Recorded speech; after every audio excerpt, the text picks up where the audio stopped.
सत्ता की हनक क्या होती है इसे महसूस करना हो तो बिहार आ जाइए। कहने को यहाँ जंगल राज का दौर बीत चुका है, सुशासन आ गया है, लेकिन विपक्षी राजनेताओं से लेकर आम आदमी तक पूछें तो शायद वो यही कह पाएगा कि यहाँ जंगल राज पार्ट 2 चल रहा है। जनवरी से लेकर अब तक यहाँ पर कई बार शिक्षकों की भर्ती के अभ्यर्थियों ने धरने प्रदर्शन किए हैं।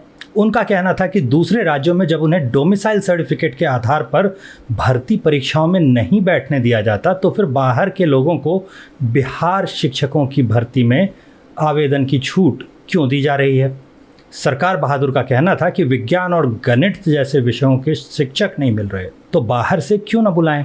करीब 2 दशकों से बिहार में एक ही मुख्यमंत्री है और यहाँ शिक्षा व्यवस्था अगर ऐसी है कि विद्यालय स्तर के लिए शिक्षक नहीं बन पा रहे तो फिर विश्वविद्यालय स्तर पर क्या होगा इसका अनुमान लगाना कठिन नहीं है। हाँ, ये कठिन प्रश्न पूछने वाले आम लोग ही नहीं, राज्य में विपक्षी पार्टी भाजपा के विधायक भी पुलिस से पिट चुके हैं। आम आदमी को सवाल करने पर कूट देने वाली बिहार की पुलिस और प्रशासनिक अमला अपराधों को नियंत्रण करने में अपनी हनक खो देता है। हाल में ही एक बयान में बिहार के डीजीपी ने पुलिस के अच्छे काम के बारे में बड़े बड़े दावे जरूर किए, लेकिन एक नज़र अगर हाल की घटनाओं पर डाल लें तो ऐसे दावों की पोल खुल जाती है। आइए पहले देख लेते हैं कि उन्होंने कहा क्या था। जैसा कि आपको पता है, जानकारी है और लगातार सूचनाएं आपको दी जा रही हैं, बिहार में अपराध और विधि व्यवस्था को लेकर की स्थिति पूरी तरह नियंत्रण में है। लगातार स्थिति में सुधार हो रहा है। जहां तक आंकड़ों की बात है, पिछले वर्ष हमने आपको आंकड़े दिए थे, क्राइम इन इंडिया 2021 के आंकड़े जो सरकार ने पब्लिश किए थे, उसके आधार पर बिहार का पूरे देश के राज्यों की तुलना में 24वां स्थान था कि बिहार में कुल संज्ञेय अपराध की दर 1 लाख जनसंख्या के आधार पर 228 है 2021 के आंकड़े, जबकि पूरे देश में ये संख्या 445 है। तो लगभग आधी अपराध की दर से बिहार एक शांत अपराध नियंत्रण और विधि व्यवस्था के दृष्टिकोण से बहुत ही अनुकूल प्रभाव वाला प्रदेश है। अब अगर हम लोग सीधे आतंकवाद की बात करें तो जनवरी से जुलाई 2023 में ही अलग अलग अखबार समाचार चैनल ये बता रहे थे कि NIA ने गुजरात, यूपी के अलावा बिहार के पटना और दरभंगा में गजवाए हिंद मॉड्यूल के उद्भेदन के लिए कार्रवाई की है।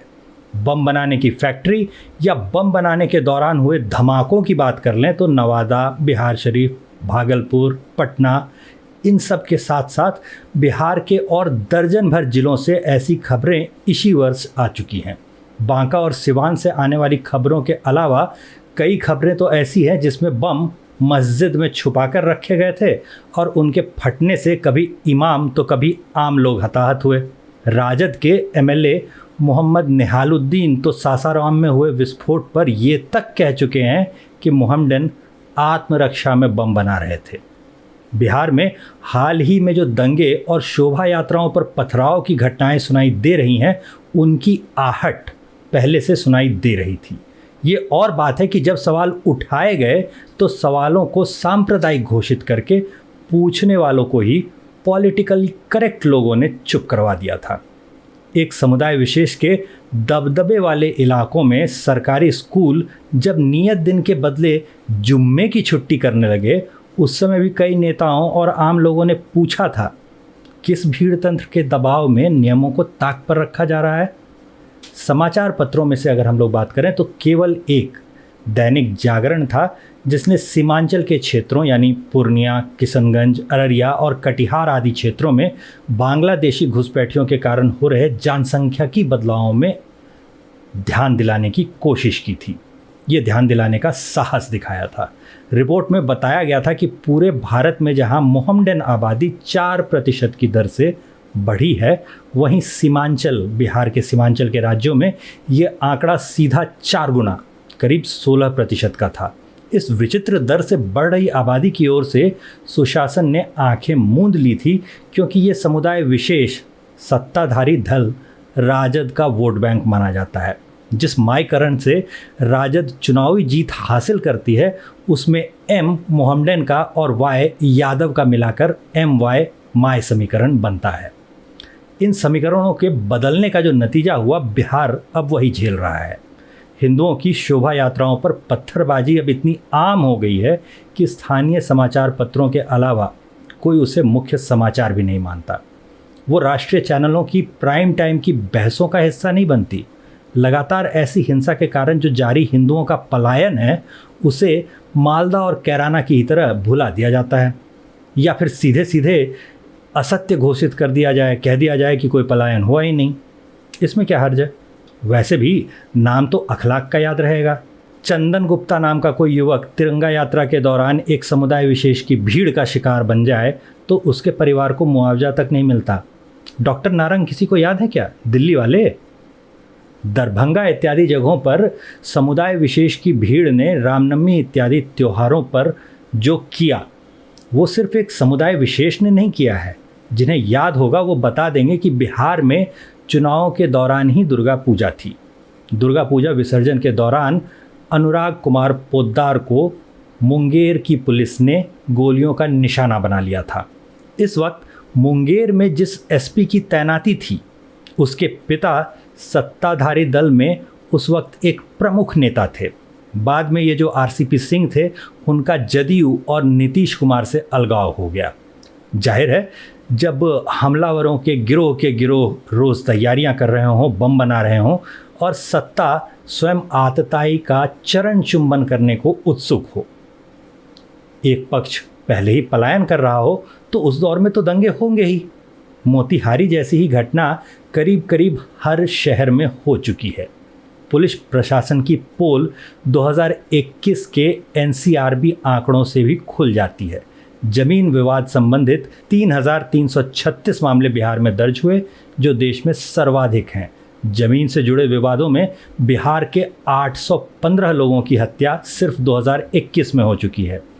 150 पुलिस और सरकारी अधिकारियों पर हमलों के साथ 2021 में बिहार टॉप पे है। हत्या के प्रयासों में 8,393 मामलों के साथ सिर्फ बंगाल से हम लोग पीछे हैं, दूसरे स्थान पर हैं। दंगों की गिनती देखेंगे तो सीधे सीधे धार्मिक सांप्रदायिक दंगों में 51 मामले दर्ज हुए और इसके अलावा दंगे फैलाने के 6,298 मामले बिहार में दर्ज हैं। महिलाओं के खिलाफ होने वाले मामलों में 3400 के साथ बिहार दूसरे नंबर पर है। बलात्कार के 786 मामले आए और दहेज के मामलों में भी बिहार 3,367 मामलों के साथ दूसरे नंबर पर रहा। कुल 1000 स्त्रियों की 2021 में सिर्फ दहेज के लिए हत्या कर दी गई। दलितों पर अत्याचार के मामले में बिहार चौथे नंबर पर है, 5,842 मामले।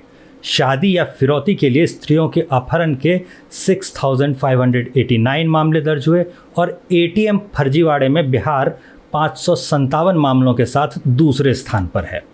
इतने आंकड़ों के बाद अगर किसी को लगता हो कि बिहार में सुशासन है, जंगल राज पार्ट 2 शुरू नहीं हुआ है, तो उसकी बुद्धि की बलिहारी। अधिक से अधिक बिहार की शासन व्यवस्था के बारे में यही कहा जा सकता है कि सत्ता और व्यवस्था को आमूलचूल परिवर्तन की आवश्यकता है। ऐसा लगता है कि जंगल राज के किसी दौर से निकलने के लिए बिहार की सत्ता नीतीश कुमार को जो दी गई थी, उस जिम्मेदारी को निभाने में सुशासन बाबू बुरी तरह विफल रहे हैं। ऐसी स्थिति के लिए वो शेर याद आ जाता है जिसमें कहा गया है, कुर्सी है तुम्हारी कोई जनाजा तो नहीं है, कुछ कर नहीं सकते तो उतर क्यों नहीं जाते। चुनाव नज़दीक आ रहे हैं, बस उम्मीद ही की जा सकती है कि बिहार की जनता जातिवाद और ऐसे ही ओछे मुद्दों को छोड़कर विकास की राह को चुनेगी।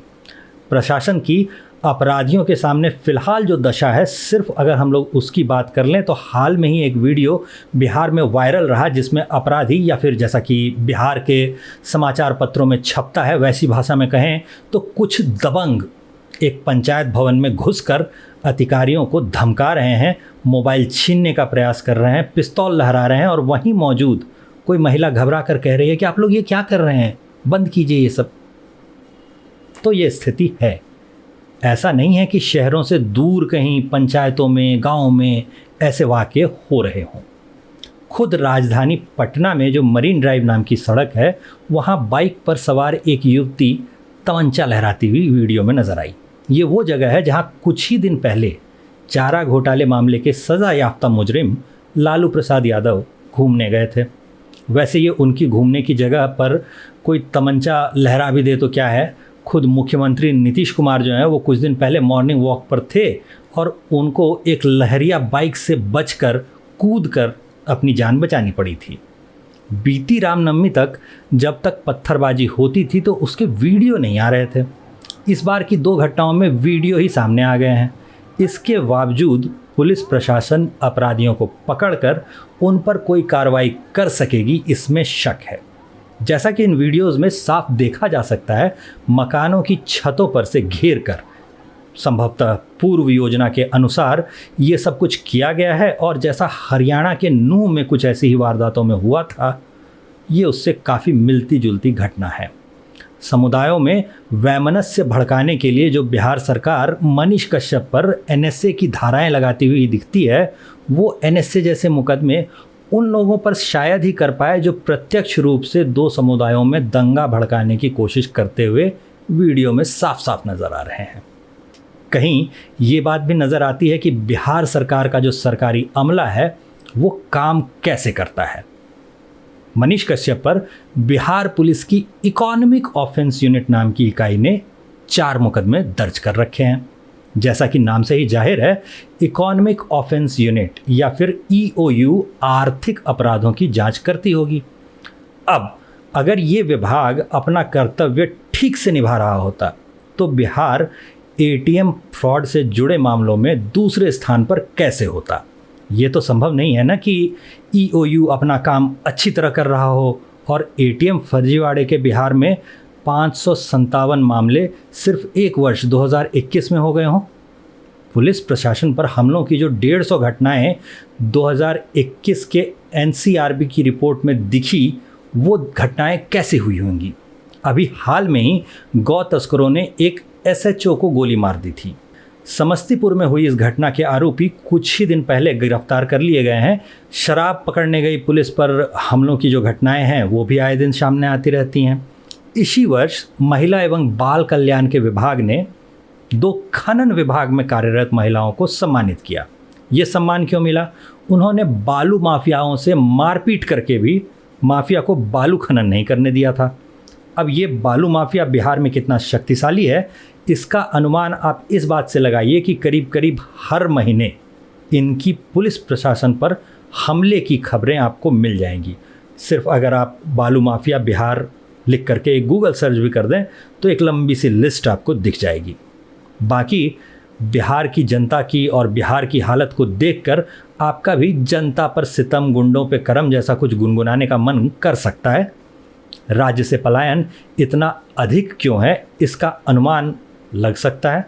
हाँ, विकल्पहीन बिहार की जनता अगले चुनाव में कुछ करे, ये उम्मीद ज़रूर की जा सकती है। तब तक प्रतीक्षा करते हैं। जय श्री राम।